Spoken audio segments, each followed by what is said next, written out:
మనము బాప్తిసము వలన మరణములో పాలు పొందుటకై ఆయనతో కూడా పాతిబెట్టబడితిమి.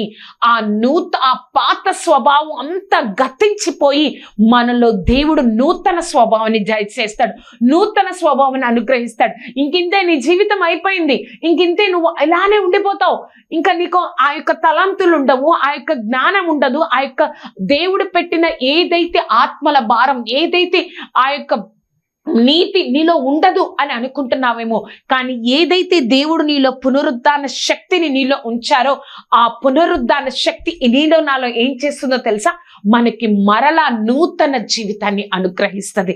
మనకి మరలా నూతన జీవితాన్ని మనకు అనుగ్రహించి ఆ శక్తి గొప్పది కాబట్టి మనల్ని మరలా ఆశీర్వదింపగలదు, మనల్ని మరలా చిగురింపజేయగలదు. అంత గొప్పది అండి దేవుడు మనలో ఆయన పెట్టిన పునరుద్ధాన శక్తి యొక్క గొప్పతనం.